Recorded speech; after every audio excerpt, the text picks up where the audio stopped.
አሜሪካም በኢራን ግዛት ውስጥ ተመተው የወደቀ ተዋጊ ጀቷን አብራሪዎችን ለማግኘት ፍለጋ ላይ መሆኗ ተዘገበም። በኢራን ጥቃት ለመፈጸም ተሰማርቶ የነበረም የአሜሪካ ተዋጊ አውሮፕላን ተመቶም እንደወደቀና አብራሪዎቹን ለማግኘት ጥረት እየተደረገ መሆኑን የኢራንና የአሜሪካ መገናኛ ብዙሃን ዘገቡ።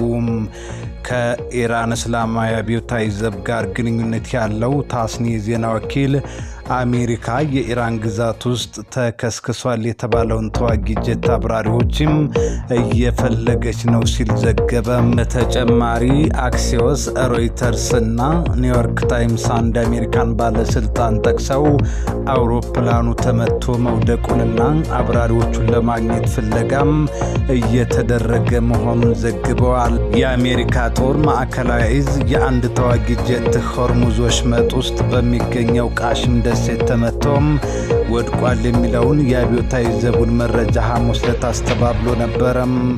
የማዕከላዊ እዙ መግለጫ ያስተባበለው ከሰሞኑ የወጡ የኢራን ዘገባዎችን ስለመሆኑ ግልጽ አይደለም።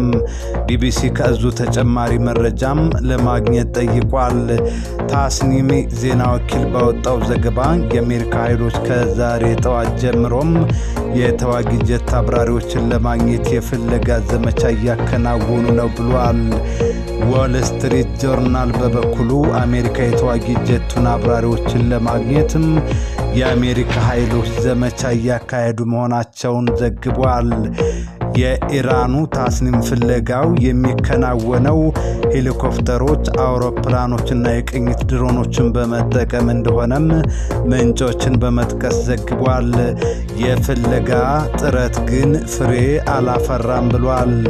በታስኒም ዘገባ መሰረት የአሜሪካ ተዋጊ ጀት ሲመታም አብራሪዎቹ ከአውሮፕላኑ ወጥተው በኢራን ግዛት ውስጥ አርፈዋል።